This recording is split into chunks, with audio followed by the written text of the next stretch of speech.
kind of magic. We both know it right away. I came here to party, don't want it to end. Getting real ecstatic. We both know it right away. Yep les amis, bienvenue Welcome avec la Skipper 85. J'espère que tout le monde va bien. Aujourd'hui, j'ai testé pour vous le Evercross EK30. Bon, bah ça c'était hier, parce qu'aujourd'hui c'est pas le même temps. On a de la flotte, on a des rafales à 100-120 km/h, donc voilà pourquoi on est à l'intérieur. Donc on va parler ensemble de ce Evercross EK30 qui m'a été envoyé par Evercross. Alors je connaissais pas spécialement le site Evercross, même si j'avais vu tourner quelques trucs qui viennent de chez eux. Belle découverte au niveau du style, au niveau du design. J'adore ces coloris avec les flancs marrons qui rappellent avec la selle. Il manque juste les poignées marrons pour vraiment aller dans le fin du fin. Ouais, bravo pour le style, c'est super original. On est sur un vélo à 899 €.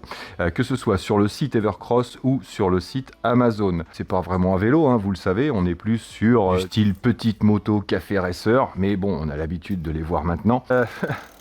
Et on va parler de ça, vous le savez bien évidemment, vous avez dû vous en rendre compte tout de suite dès le début de la vidéo. Mais avant d'aller plus loin, je vous fais la description. Alors quand vous le recevez, déjà vous avez la notice en français, le certificat de conformité européen, je précise, les petits documents Paravol et c'est même inscrit sur le cadre du vélo. Vous avez l'inscription Paravol ici avec un QR code et vous avez également les données du vélo, moteur 250 watts, 25 km/h, tout ça. Donc oui, complètement autorisé pour la route et il n'y a pas d'accélérateur. Donc c'est une assistance au pédalage avec un capteur de cadence. Ce n'est pas un capteur de couple, vous imaginez bien. Il a un moteur de 48 volts 250 watts qui développe environ 50 Nm. Vitesse maximale, donc normalement 25 km/h et on va pouvoir le débrider avec une petite manip.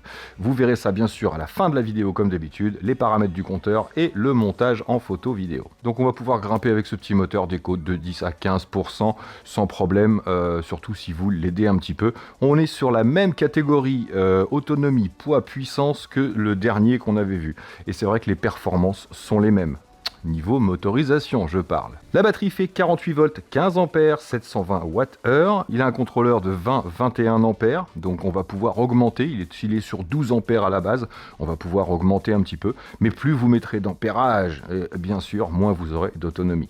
Le chargeur, c'est un 54 volts 6, 2 ampères, donc il faudra environ 6-7 heures pour une charge complète si votre batterie est en dessous les 20%. Il est donné pour une autonomie d'environ 55 km. Eh bien, pareil, hein, ça doit être un poids de 60 kg, la route est droite, etc.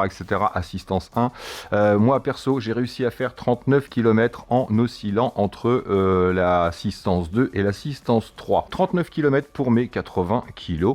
On est sur les mêmes caractéristiques, encore une fois. C'est un cadre acier au carbone, donc style café racer, vous l'avez vu. Les petites soudures sont apparentes, mais c'est plutôt propre, ma foi. Alors tout est acier et acier au carbone, mis à part le guidon qui est en alu. Sinon, on n'a pas de pièces aluminium sur ce vélo. Après, pour 899 €, fallait pas s'attendre à mieux. On a un dérailleur Shimano SIS 7 vitesses. Le plateau, c'est un 46 dents. L'assistance au pédalage va être réglable de 1 à 9 niveaux. Vous verrez ça sur les paramètres du compteur. On a une fourche suspendue sans verrouillage, sans réglage, avec un débattement d'environ 60 mm. Une suspension arrière double amortisseur non réglable, non bloquable et non amortissable. Niveau du freinage, ce sont deux freins à disque mécaniques, bien sûr, c'est pas de l'hydraulique. Simple piston avec des disques de 160 mm. J'ai pas d'indice d'étanchéité, mais même chose que pour le vélo précédent. Les connecteurs sont là, donc pas de lavage au jet. Et si vous roulez sous l'eau, essayez que ce soit une petite pluie et ne traînez pas. Il y a toujours un risque avec ce genre de batterie, surtout que la pente va toujours vers les connexions. Ils auraient mieux fait de clipser la batterie dans l'autre sens avec les connexions vers le haut. Ça aurait pas été plus bête. Une belle selle en simili-cuir. Alors oui, elle est jolie, elle va bien avec le vélo. Elle est moelleuse. On a l'impression que c'est une sorte de gros silicone. Donc confortable ou pas, on va voir ça plus tard. Les pneus, ce sont des 20 par 4. Alors ce sont des no-name. Voilà, il n'y a rien d'écrit dessus, à part la pression. En tout cas, des beaux flancs marrons et des dessins qui font penser un petit peu à CST BFT. En tout cas, cela accroche plutôt pas mal.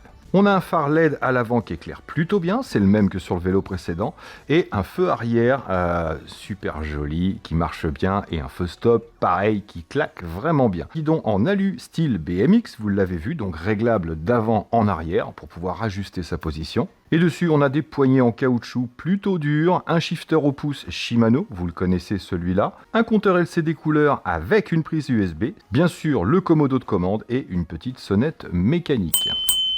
Alors cet ensemble pèse donc 42,7 kg. Alors encore une fois, c'est les poids et les tailles que j'ai mesurés moi-même, hein. Je ne prends jamais ce qu'il y a sur les fiches produits. Donc 42,7 kg et la batterie pèse 3,9 kg. 42,7 kg avec la batterie, hein, bien sûr. Il peut supporter un poids de 150 kg, donc un cadre plutôt rigide et surtout grâce aux amortisseurs. C'est ce qui va permettre d'encaisser un petit peu et d'augmenter la résistance du vélo. Ce style d'amortisseur, c'est vraiment fait pour ça. Recommandé pour une taille de cycliste entre 1m68 et 1m90-95. Non, je suis pas d'accord. On en reparlera en fin de vidéo. Il mesure 1m67 de long, son empattement est de 111 cm, la portée est de 20 cm jusqu'à 70 cm, puisque on a toute la longueur de la selle pour ajuster la position, plus l'angle du guidon. La selle est à 78 cm de haut, donc à partir d'1m55, pour moi ça va, sur la pointe des pieds. Et elle mesure 53 cm de long par 16 de large par 5 d'épaisseur. Le guidon, lui, est à 113 cm de haut et mesure 70 cm de large. L'axe est à 31 cm du sol et la pédale à 13 cm. Donc là, pareil, si vous vous penchez, relevez un petit peu. Mais là, comme vous pouvez le voir, on a vraiment une belle garde au sol. C'est énorme.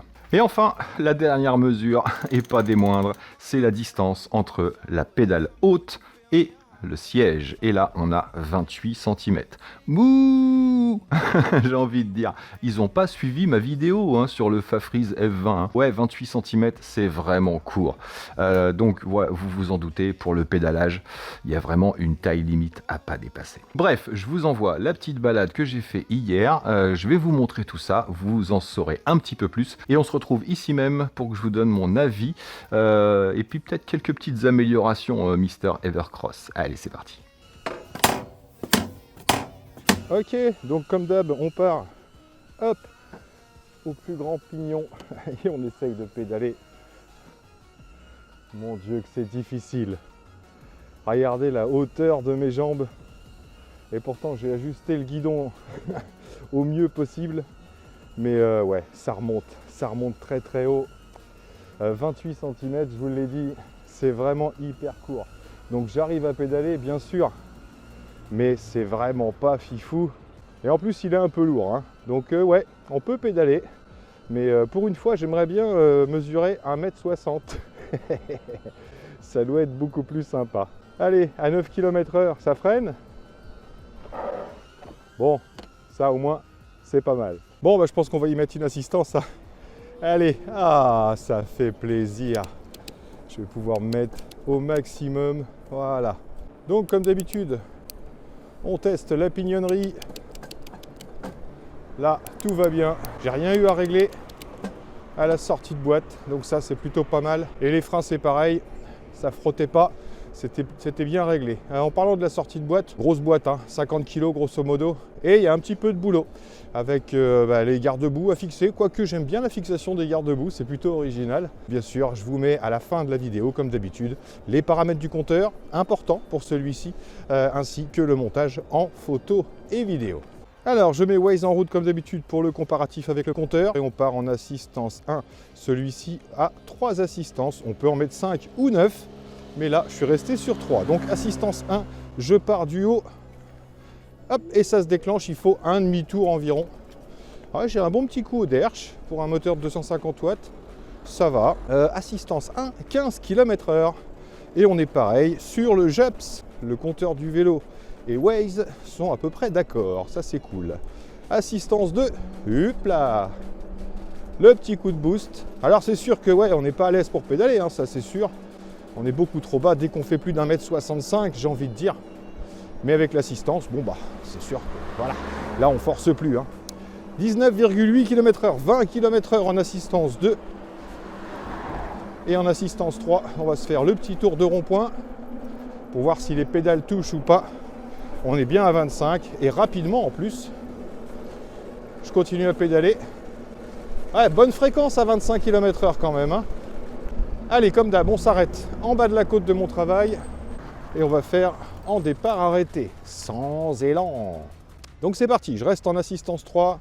Hop, tac, un demi-tour. Et regardez la vitesse à laquelle on est à 25. Tac, ça y est, on y est. 25, 26. Ouais, 25. Impeccable. Le compteur, lui, dit 24,9. Donc là, il est limité à 25 km/h. Et il me donne 24,9. Donc en cas de contrôle, vous êtes hyper en règle. Même plus qu'en règle. Ça fait un peu faillot. T'as vu, monsieur l'agent, je suis à 24,9. Donc comme d'habitude, hein, j'accompagne, je force pas sur les pédales. Tiens, je vais même ralentir ici. Vous connaissez le principe maintenant du capteur de cadence. Tant que vous tournez les pédales, peu importe à quelle vitesse, l'assistance est toujours là. 24,7. Là, on est au plus fort de la côte. 24,7, 24,8. Et il ne faiblit pas. Ah, ça va, c'est plutôt pas mal. Et je force toujours pas sur les pédales. Hein. Ok, donc on n'a pas perdu 1 km/h, je pense pas. Donc, vous voyez, pour ma fréquence de pédalage, c'est assez élevé quand même, à 25 km/h. Bon, ça reste correct. Tiens, on va se mettre à 20. Voilà. Et là, pour la balade, ben, on a une fréquence balade. C'est carrément mieux, c'est clair. Le petit demi-tour à la borne là-bas. Et on va se faire la même chose en descente. On sait que les moteurs sont plus bridés maintenant, mais ça va permettre de tester le freinage tout en bas. On a le voltage, là on a l'ampérage utilisé au fur et à mesure là. Et je vous rappelle qu'on est parti à 39 km, j'ai pas encore fait 1 km. Je vais laisser sur l'ampérage, ça peut peut-être vous intéresser si vous voyez le compteur. On voit au fur et à mesure ce qu'on utilise. Donc c'est parti, hop, et ça prend le relais à un demi-tour. Je l'ai mis, bien sûr, je l'ai réglé au plus réactif et avec le plus d'aide possible. Vous connaissez le principe maintenant de ces deux paramètres. Ah, de toute façon, le compteur va rester à 24,9 lui. Hein. On connaît ce genre de compteur maintenant. Donc on attaque la descente et on va voir ce que ça donne. Donc pareil, hein, je force toujours pas. Je laisse aller. Donc là, le compteur du vélo ne bouge plus, mais ma fréquence cardiaque accélère. Non, ma fréquence de pédalage accélère. On est à 30 sur le GPS, 31, 32. Je continue de suivre le mouvement, hein, je force pas sur les pédales. Ouais, 34, 35 km/h.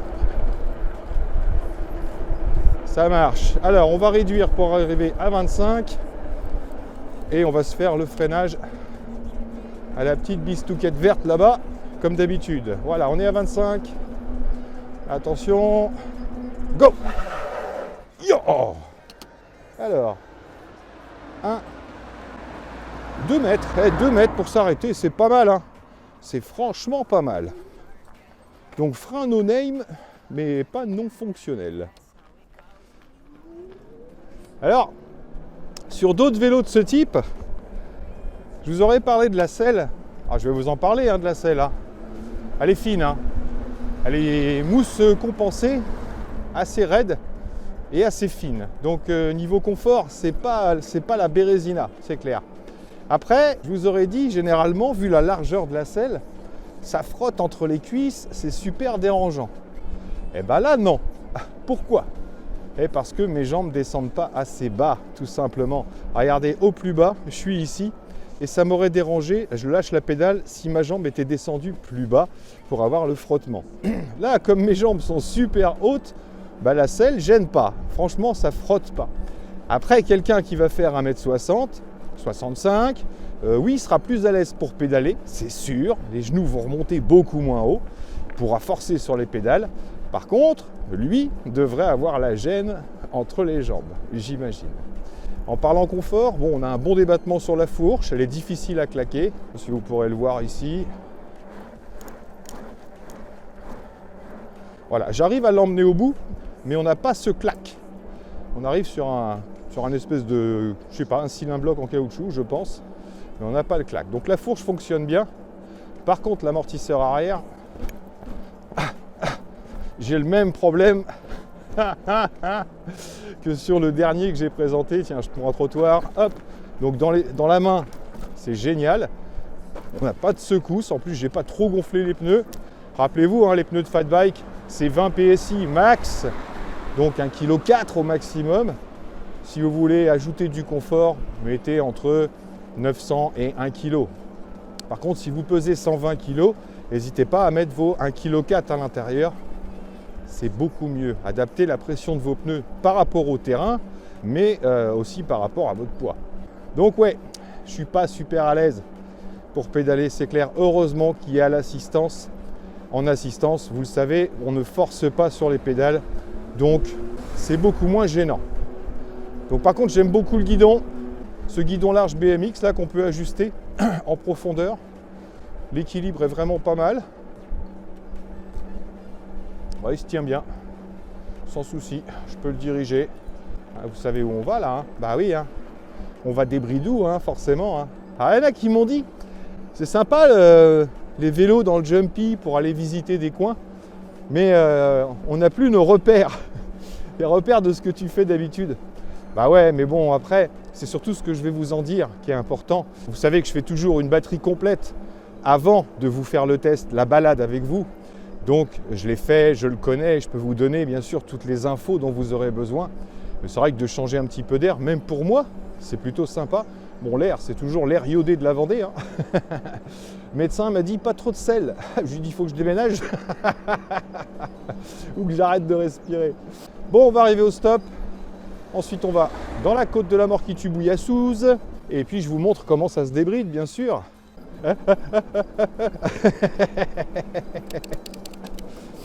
Ça fait hyper. Hein.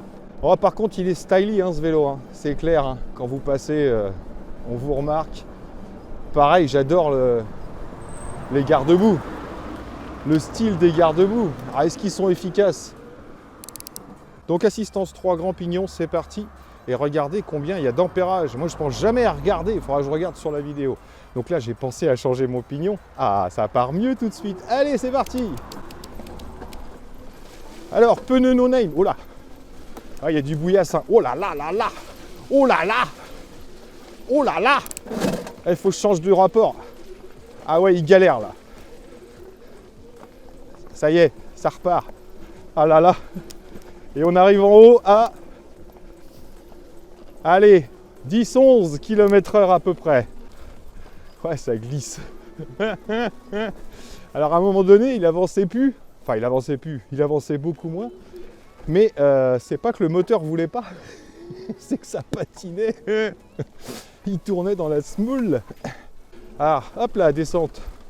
Je vais mettre en assistance 1. Voilà. Le frein arrière est à gauche, bizarrement. Il n'y a pas d'accélérateur, mais le frein arrière est à gauche.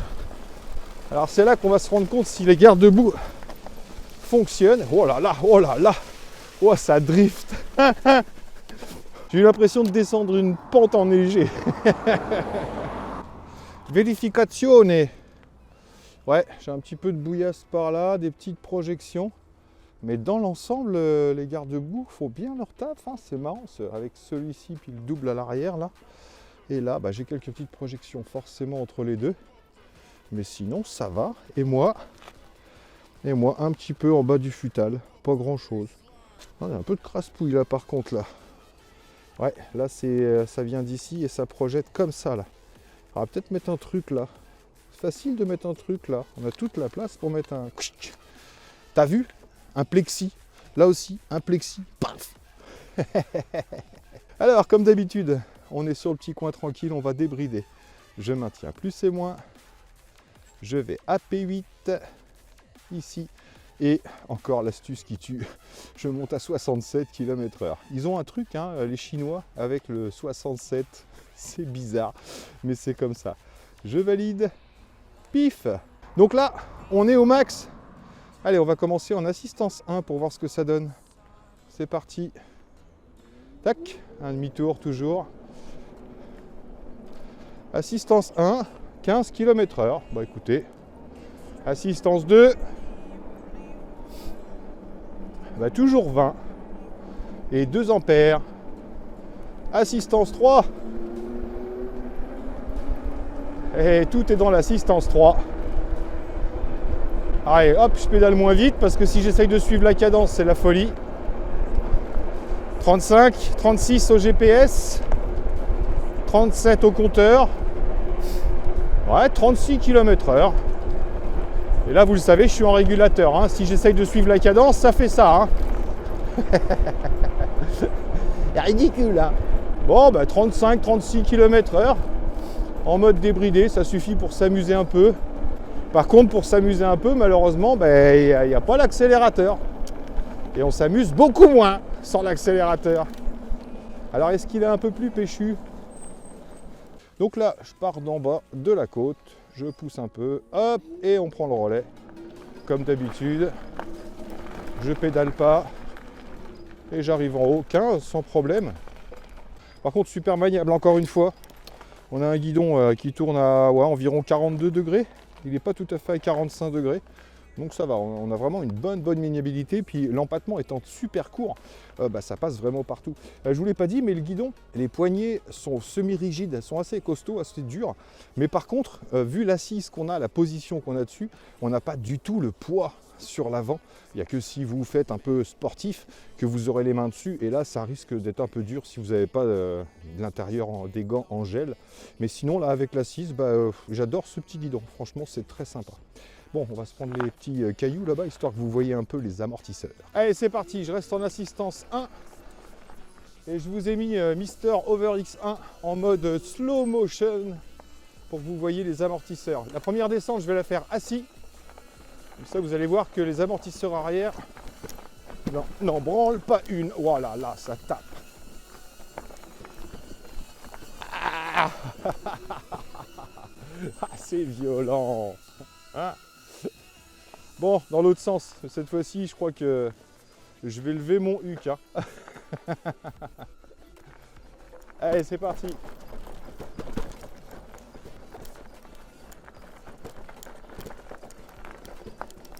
Par contre, sans forcer. Là, je suis toujours en débridé, mais je suis resté en assistance 1 et pour faire un petit peu de trucs comme ça, c'est franchement le top. Tac!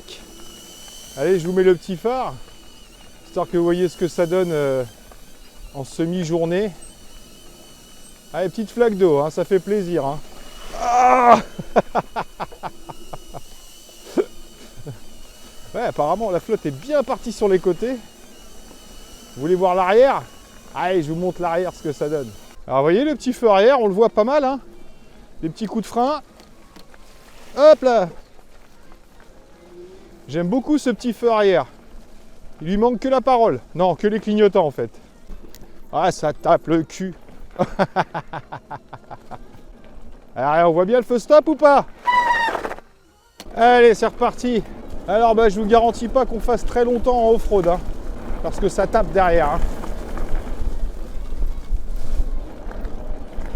Hop là, régulateur de vitesse. Bon, là, ça va, ça tape pas trop. La route est propre. Il faut s'habituer au frein arrière à gauche. Hein. Hop là, j'ai du monde. Mais c'est ma copine. Salut. Salut ma copine. Ah, la moindre petite bosse, hein, ça tape derrière. Hop. Bon, alors par contre, c'est vrai que ça remplace un peu la poignée d'accélérateur, le fait de simplement bouger les pédales. Mais le problème, c'est qu'on n'a pas la régulation, quoi. Ah si, assistance 1, 2 et 3, mais on n'a pas le vario.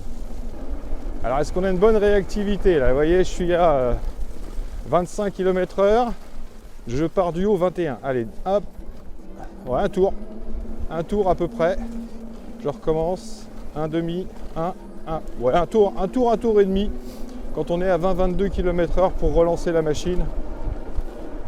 Oh là, arrête de pédaler, t'es fou toi. Voilà. Régulateur. Par contre, il va direct à 35-36. Hein. 37,2. J'ai pas de fièvre. Ouais, sympatoche. Sympatoche, mais pas fifou pour le off-road, c'est clair. Mon petit poney, les petits poneys. Bon, bah, écoutez, hein, c'est vrai qu'il est fun ce vélo. Hein. Il est rigolo, mais plus pour la route que pour le off-road. Moi, avec mes petits problèmes de dos, j'ai pas du tout envie de forcer sur le off-road, c'est clair. Donc bah, je pense que vous en aurez assez vu hein, pour ce petit EK30 de chez Evercross. Alors petite question, tiens, est-ce que je débride en roulant ou pas? Ça a l'air, hop, P8, je monte à 67, et ouais. Hop, direct. Direct, j'ai pris le coup de pompe au derche. Alors que je pédale pas. Hein. Enfin si, je pédale. Je pédale, mais je pédale pas. Voilà. Là, je pédale.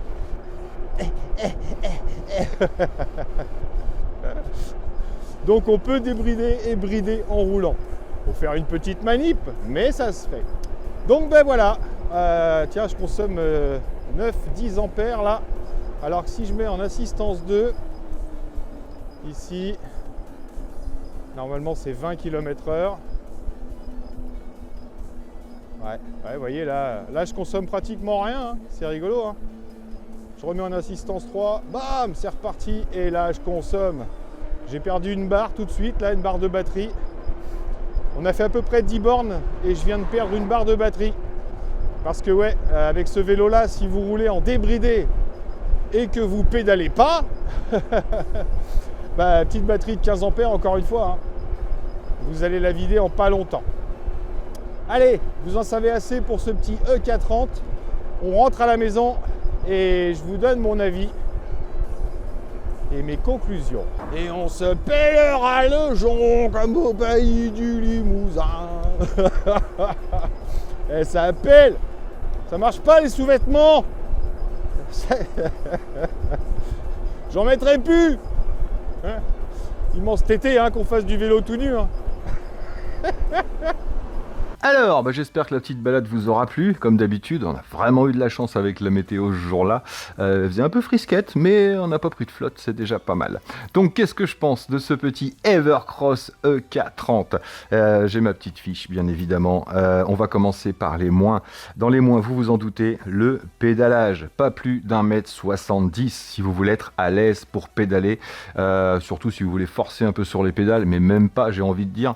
En assistance électrique, vous le savez, il n'y a pas besoin de forcer sur les pédales, mais au-dessus d'1m70, vous aurez l'air d'un crapaud, c'est clair. Donc si ça vous dérange pas de pédaler avec les genoux en crapaud et que les genoux remontent beaucoup plus haut que la selle, le niveau de la mer, rappelez-vous, ouais, c'est franchement un vélo qui s'adresse aux petits gabarits, selon moi. L'autonomie, bof quand même, hein, même à 25 km/h, voilà, 39 km et j'oscillais entre 20 et 25 km/h, je vous l'ai dit, toujours en pédalant, bien sûr. Là, quand j'ai fait mon test, j'étais toujours la chaîne tendue, ça veut dire que je ne roulais pas en régulateur de vitesse et j'ai réussi à faire 39 km. Ça veut dire qu'il y avait toujours une petite aide sur le vélo, que ce soit à 20 ou à 25 km/h. Maintenant, si vous roulez à 25 et que vous utilisez le régulateur de vitesse, c'est-à-dire que vous pédalez pas vraiment ou que vous le débridez, là vous aurez certainement beaucoup moins d'autonomie. Donc autonomie bof, 15 ampères et 899 €. Le confort, alors selle plus amortisseur arrière, j'ai envie de dire méga bof. Voilà, il y a du bof et il y a du méga bof. Donc là méga bof, franchement on en prend plein le dos. Donc faut pas être fragile du dos et les amortisseurs, comme je vous l'ai dit, ne sont pas là, sont là pour faire de la musique. En fait, mais ils sont pas là pour le confort, ils sont vraiment là pour rigidifier et donner plus de résistance au cadre, vous l'avez compris, donc c'est pour ça qu'il peut accepter jusqu'à 150 kg. Mais sinon, ouais, autant la selle est plutôt confortable en elle-même sur autoroute, mais dès qu'il y a du chaos un petit peu, c'est vraiment pas ça. 5 cm, c'est pas beaucoup, hein, et là-dessus, s'ils avaient mis une selle plus épaisse comme ça, on aurait gagné un petit peu de distance, ça aurait pas été plus mal. Bref, pas fifou au niveau du confort. Garde-boue avant-arrière, bon ok c'est stylish. Maintenant au niveau de la protection, bah écoutez, le souci c'est que là il y a un gros trou. Voilà, il y a un gros trou et là on va badigeonner, on va envoyer du gras. Pareil ici, par le trou, ça va passer et là sur les côtés, dès qu'on tourne un petit peu la roue, ça projette. Alors, le panier est un petit peu protégé, ici on a bien des plaques, mais ça aurait mérité une plaque qui vient beaucoup plus haut ici pour fermer ça. Et pareil là. Ici, là, on aurait dû avoir une petite plaque aussi pour fermer. Donc les garde-boue sont stylés, mais sont pas super efficaces. J'étais pas super crade, on est d'accord. Maintenant, ça projette énormément dans le vélo. Et si on veut utiliser, ça je vous en ai pas encore parlé, mais ce petit panier là, pour mettre des petites choses à l'intérieur, c'est plutôt original. Faut pas que ce soit des choses où faut pas rouler sous l'eau, ou alors faut pas que ce soit des choses fragiles. L'autre moins que j'ai noté, c'est la transmission. Ouais, bof aussi, 46 dents, franchement, c'est pas beaucoup. En plus, les manivelles sont super longues, donc on arrive vite à la moulinade, forcément. Voilà, sur ce genre de vélo où il n'y a pas de poignée d'accélérateur, oui, c'est bien d'avoir un dérailleur pour pouvoir démarrer en côte, etc. Mais c'est bien aussi de pouvoir développer un petit peu à 25 km/h. C'est un minimum pour moi. Donc 46 dents, c'est pas assez. Sinon, pour les plus, ouais, c'est tout pour les moins. Voilà, mais bon, c'est des moins qui sont quand même conséquents, hein, surtout la selle, le pédalage, tout ça. Pour les plus, j'ai noté le couple moteur et la réactivité. Bon, pas de souci au niveau du contrôleur et moteur. Bonne réactivité, un demi-tour à un tour et demi une fois qu'on est en route. Donc plutôt pas mal. Et au niveau du couple, ouais, on est bien à 50-55 Nm. Pareil que le précédent. Bon, le style, je suis obligé de le mettre dans les plus. Hein. Le style, couleur, les garde-boue, ils sont classe les garde-boue, hein, même s'ils sont pas super efficaces, ils sont méga classe. Donc ça ajoute énormément au style du vélo qui est vraiment particulier. Et le petit casier là, je trouve ça super sympa dans l'ensemble. C'est un plus quand même à noter. Après, maniabilité par rapport à l'empattement, le guidon et la selle, c'est un vélo qui est super maniable, que ce soit à l'arrêt pour le déplacer ou pour esquiver des petites choses slalomées entre des arbres, etc. Franchement, voilà, on le sait, ce genre de vélo avec cette longueur et cet empattement, c'est super maniable. Mais pareil, au niveau de la position de conduite, j'ai envie de dire, on est carrément plus à l'aise si on fait pas plus d'1m70. Dans les plus, j'ai noté le freinage, même si c'est des freins mécaniques à disque 160 mm no name, bah franchement ça freine plutôt bien. Après quand c'est mouillé, encore une fois, il aime pas l'eau, hein. Quand c'est mouillé, bah c'est un peu moins bien. Voilà, faut serrer plus fort. Ça s'arrête, mais il faut serrer plus fort. Donc ça va, franchement j'ai mis les freins dans les plus parce que par temps sec, ça marche bien. Pareil dans les plus, j'ai mis la fourche et la résistance du cadre, hein, toujours par rapport à ces amortisseurs arrière, et la fourche qui encaisse plutôt bien et qui va pas claquer quand elle arrive en bout de course. Il y a cette espèce de, comme s'il y avait un cylindre bloc au bout, donc on a bien cette amorti, elle est bien résistante. La fourche marche bien, c'est bête qu'il n'y ait pas un amortisseur meilleur que ça. L'éclairage avant est top, le même que sur le vélo précédent, et l'éclairage arrière, non seulement il est stylé, mais il y a vraiment une grosse différence entre le feu de position arrière et le feu stop, et ça j'adore. Donc je pense que ce petit vélo, pour finir, c'est un vélo d'été pour les gens de jusqu'à 1m70. Voilà, c'est un petit vélo d'été pour aller se la claquer, se la taper au bord de plage ou autre, mais il attire l'œil, il est super mignon, sur les routes lisses il est très confortable, ouais. Très sympa en vélo estival, j'ai envie de dire, pour les vacances. Je suis un peu déçu parce que sur la fiche produit, on voit un commodo de clignotant. Et normalement, il devrait avoir les clignotants. Alors, en Europe, c'est autorisé. Donc, les fabricants, pourquoi quand vous envoyez un vélo bridé pour la France, laissez les clignotants, ils sont autorisés en France, hein, ça évite de tendre le bras. Donc ouais, il y aurait des petits clignots, ça aurait été un petit plus, parce que le feu en plus, il est magnifique, il est vraiment fait pour ça. Donc voilà, mon avis sur ce petit vélo. Au final, rapport qualité-prix, j'ai marqué correct, mais ça mérite pas plus cher. Voilà, 899 €, on est sur la limite, j'ai envie de dire entre 800 et 900 €. Je verrai si je peux vous avoir un coupon, ça m'étonnerait, parce qu'on est déjà sur les prix du Black Friday. Mais voilà, on est sur des prix corrects, mais il faudrait pas que ce soit 100 € plus cher, c'est clair. Sinon, il y aurait besoin, une petite batterie 20 ampères. Allez, et je veux bien payer 50 balles de plus, c'est tout. Donc ouais, rapport qualité-prix correct, mais pas fifou. Par contre, quel style! Bravo Evercross pour l'imagination, l'originalité. C'est franchement très sympa. Je suis sûr qu'il va plaire à certaines personnes.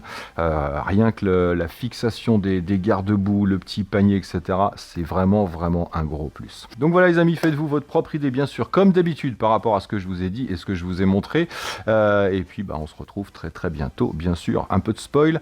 Ouais, j'ai enfin reçu le tricoptère 6 moteurs, tout ça. Ça fait longtemps, je l'ai commandé au mois de mai. Mais ça, on verra ça en début d'année prochaine. Là, fin d'année, je crois qu'il me reste un vélo. Et sinon, ça va être 3 trottinettes, 3 Kukirine, celle que vous vouliez voir. J'espère que ça vous plaira et j'espère que le temps va être de la partie. Sinon, ça va être chaud patate, je vais faire de la trottinette dans mon salon. Donc voilà, merci à tous d'avoir suivi, merci encore à vous d'être là. Et moi là-dessus, il ne me reste plus qu'à vous dire surtout, portez-vous bien, prenez soin de vous et des autres. Soyez prudents. Et à très bientôt dans mes vidéos. Allez, ciao. Coupé! Elle est bonne! On la refait pas! Alors, mise en route du compteur, on maintient le bouton du milieu. On a le taux de batterie, ici les assistances qu'on va changer avec le plus et le moins. Ici, il y en a 3. Les kilomètres-heure en direct et l'odomètre ici. Quand on appuie sur le M au milieu, on va passer sur le trip, le temps de mise en route, le voltage de la batterie restant, l'ampérage en direct et le tableau d'erreur. Là, il n'y a pas d'erreur et on revient sur l'odomètre. Pour allumer les phares, on maintient le bouton du haut, ici, et on réteint. On ne va pas pouvoir faire d'appel de phare. Quand on maintient le moins, ici, on va avoir l'aide à la marche et un petit coup de frein pour le stopper. Ensuite, on maintient plus et moins pour rentrer dans les paramètres. P01, c'est la luminosité du compteur. P02, c'est le choix entre km/h et miles per hour. P03, le voltage de la batterie, n'y touchez pas. P04, c'est le temps de mise en veille. Vous le réglez en fonction de ce que vous voulez. P05, c'est le nombre d'assistances. Donc là, c'est 0 à 3, 0 à 5, 0 à 9. Et si on appuie en bas, on a de 1 à 3, de 1 à 5 et de 1 à 9. On va laisser de 0 à 3. P06, c'est la taille de la roue. P07, ce sont les aimants, n'y touchez pas. P08, la vitesse max. Donc là, 67, vous le savez, pour débrider. Sinon, on maintient vers le bas et on redescend à 25 km/h. Vous ne débriderez pas à autre chose qu'à 67. P09, c'est le 0 start ou pas, donc laissez sur 0. P10, 2 c'est pour accélérateur et pédale, sur 1 c'est que l'accélérateur et sur 0 que les pédales. Ici, même s'il n'y a pas d'accélérateur, on peut laisser sur 2. P11, réglage de la sensibilité. Sur 1, il est très sensible et sur 24 au maximum, il est très peu sensible. Vous aurez besoin de plus de tours de pédale. Donc si vous voulez qu'il soit réactif, laissez-le sur 1. P12, c'est la puissance donnée à l'assistance. Donc sur 5, vous avez plus de puissance et vous pouvez descendre jusqu'à 0 ici, où vous aurez beaucoup moins de puissance à l'assistance. Moi, je mets le max. P13, c'est encore une histoire d'aimant. P14, c'est la puissance du contrôleur. Donc là, on est sur 12 ampères et on peut monter, bien sûr, sur celui-ci, on peut monter jusqu'à 18, 19 sans problème, puisqu'il supporte 20, 21 ampères.